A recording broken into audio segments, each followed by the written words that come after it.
On June 27, 2019, Andrew Yang supporters across the nation tuned in to finally see how the candidate would perform in the first Democratic debates of the election cycle. Yang had arisen from obscurity primarily through podcasts, where he had the opportunity to sit down with interviewers from all over the political spectrum and systematically win them over with his data-driven approach to identifying problems and proposing solutions. Struggling to break through into mainstream media, Yang and his supporters were thoroughly excited for the platform and the opportunity that the debates would provide. So Yang took the stage, along with Goliaths such as Joe Biden, Bernie Sanders, and Kamala Harris. The Yang campaign had drawn in enough support that his polling had placed him within the core 6 of the 10 podiums, earning a spot right next to Pete Buttigieg. Yang and his supporters thought it was truly his time to shine. But as the debate went on, Yang supporters' hearts sunk further and further, as Yang's presence stayed consistently unnoticeable. By the end of the debate, Yang had only been asked 2 direct questions, lower than any other candidate, despite polling better than half of them. Michael Bennet, for example, got over twice as many questions, despite polling at less than 1/3 the rate of Yang. Yang supporters were absolutely livid with this poor and unfair moderation by MSNBC. But MSNBC wasn't the only one getting blame. Supporters were questioning their candidate himself and whether he was truly cut out for politics. Sure, MSNBC wasn't giving him a fair share of the platform, but this is the election of the President of the United States, a position that requires some sense of assertiveness, moxie, spine. Of course, a president needs to be level-headed and respectful as well, but surely Yang could have found an opportunity to insert himself into the conversation happening around him. Anyone who has followed his campaign knew that there were plenty of conversations being had on stage that he could have added value to. MSNBC was not giving Andrew Yang a fair chance, but he was not showing strength or rising to the occasion to overcome such unbalanced moderation. But then, at an after-party following the debates, Andrew Yang had this to say. When they ask other questions, you should jump in to answer the question. No, I agree, and there were times where I was like, hey, I wanted to make a contribution on climate change or education or other things, and my mic didn't work. The mic's actually not on, and so I would just start talking, and then the moderators would just ignore, and it doesn't matter. So the moderators have a fair amount of power and authority, including someone in production is turning on a mic or not. So I agree with you that I should be interjecting and making more contributions, and I'll certainly look to do that in the next debate. But there were at least a few times where I tried to do that tonight, where I quite literally felt somewhat it's sort of mechanically restricted, shall you say. Yang supporters dropped their blame of Yang and sifted through debate footage for evidence of Yang being silenced, and found one particular clip that seemed to align with Yang's claims. We beat Trump, we expose him for the fraud that he is. Senator Gillibrand, 30 seconds. I disagree with both their perspectives. The debate we're having in our... In this clip, Yang clearly raises his hand and tries to interject, and his voice is clearly not being projected through the microphone. Supporters of Yang have had frustrations with MSNBC raising to a boil for months preceding the debates, which we will get to shortly. And this clip convinced many what they had long suspected, that MSNBC was actively trying to hinder the Yang campaign. However, critics of this narrative pointed out that in the same clip, Kirsten Gillibrand's voice starts off quieter, and once the moderator clarifies that Gillibrand has the floor, her voice projection clearly increases. Let's watch the clip one more time, this time focusing on Gillibrand. We beat Trump, we expose him for the fraud that he is. Senator Gillibrand, 30 seconds. I disagree with both their perspectives. The debate we're having in our... So, MSNBC was undoubtedly lowering microphones while certain candidates were speaking. And this in and of itself is not controversial. it makes complete sense for moderators to have control over whose mics are currently projecting, so that each person can make their points without obstruction. Giving the moderators this power makes sense when used in the pursuit of civil discourse and making sure that all of the candidates on a crowded stage get relatively equal opportunities to speak. However, the moderators didn't once give Yang the floor in an interjection, despite his efforts to do so. Critics have argued that in this case, Gillibrand was clearly more assertive and was rewarded the floor accordingly. But isn't the whole point of controlling mics that it hinders candidates from using brute force to insert themselves? Yang clearly raised his hand and voiced his desire for an interjection. Shouldn't the moderators have noticed that Yang was getting very little speaking time, and that maybe they should give the floor to him over Gillibrand? Again, they asked him a mere 2 direct questions over the course of the debate, and not once did they deem it necessary to let him voice an interjection, despite him trying to do so during discussions of climate change, education, and other subjects.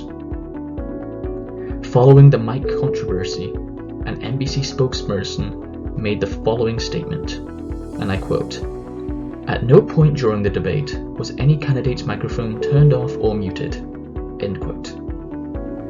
They didn't make any attempts to discuss the nuances behind giving moderators control over candidates' microphones.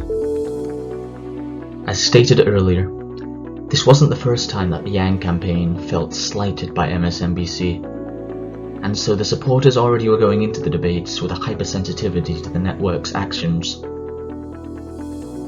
Multiple graphics on multiple programs across the network consistently omitted Yang as a presidential candidate, despite his emergence as a serious contender outpolling most other candidates in the race. Programs on the network would continually add new Democratic contenders to their graphics, but continue to omit Yang, despite starting his campaign earlier than most and polling better than most. It reached a point that in early June, Ryan Saavedra of the Daily Wire and Fair Media Watch, the national progressive media watchdog group that challenges corporate media bias, spin, and misinformation, ended up calling out MSNBC for the omission of Yang from their graphics despite being tied for 8th place in the race. Joseph Kenny, a Twitter user, responded to these tweets, reminding everybody that MSNBC had been aware of these issues since April, with MSNBC's Joy Reid responding to a complaint and reassuring that going forward the graphics would be more accurate and inclusive. Perhaps the most egregious example of omission occurred in this graphic on the left, titled Showdown in the South, referencing the first debates in Miami. 20 candidates made the debates, and there are 20 images in the graphic, none of which are Andrew Yang. If you look in the third row, second from the left, you'll see Seth Moulton, a candidate who didn't qualify for the debates. After enough complaints from supporters, the graphic was updated, as you'll see on the right, with Moulton being replaced with a poorly lit image of Yang. There have also been instances where Yang makes it onto the graphic, but then he is the only candidate on the graphic to not be verbally discussed. So we're one day away from the first Democratic debate right here on MSNBC, and new polling released overnight suggests that Joe Biden's controversial comments about working with segregationist senators has had little impact on the race.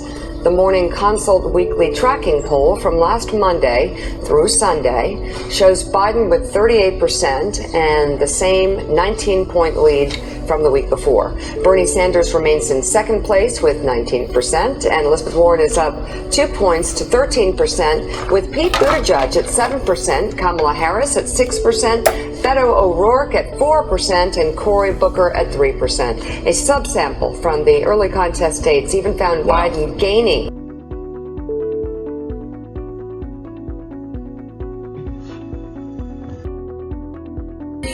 Keep an eye on Mr. Yang. Yes. Mr. Yang, I think, of all those candidates, has the absolute nothing to lose card to play. Let me go back to Amy Klobuchar. Does she see an opportunity to is going to be on that Bernie Sanders, Joe Biden dynamic. And then, of course, those other candidates, folks, you look again, who else is on that stage with the former vice president, with Bernie Sanders? Andrew Yang, Kristen, my screen just went out. This is the reporting that has slowly accumulated over the course of 2019 in front of Yang supporters' eyes.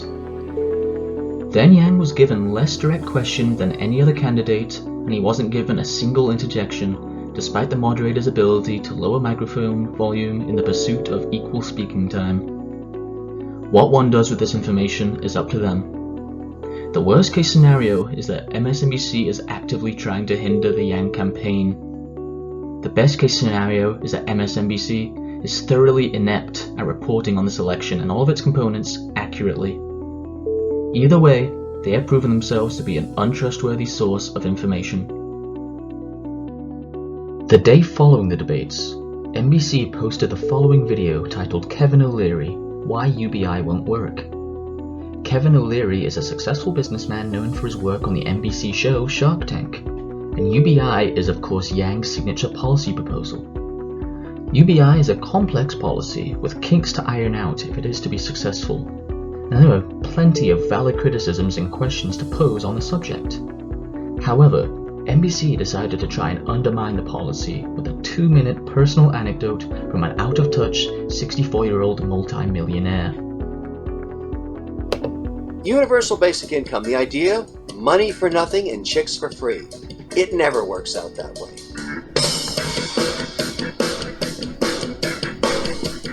The idea that you're going to sit on the sofa and get paid to do nothing? Keep dreaming, baby. It just ain't going to happen. I'm sorry. It's a wonderful idea, but that's all it is, an idea. Most people come to the realization, sooner than later, if you want to make money, you got to work. It's that simple. You know, my mother was very influential in my career because she supported me from birth to last day of college. And then she said to me, after this, I'm done. My work is over. You got to make it on your own. And she said to me, the dead bird under the nest never learned how to fly. I said, what does that mean, Mom? She said, it means no more checks. I said, Mom, that's a great poem, but I need some cash here. She said, no. I've done my work. Now you do yours. And that was very important to me. And later in life, after I was successful in business, I went back to her and said, can I pay you back? Can I give you back what you supported me with, money, through all those years in college and in high school? She said, no, I owed you that, and you should think about that for your children, pass it on and pass it forward. But when they finish college, tell them the same thing. The dead bird under the nest never learned how to fly. And that's exactly what I told my kids. And they said the same thing to me. That sucks. But now they're off on their own, and they're figuring it out. And I'm so proud of what my mother taught me.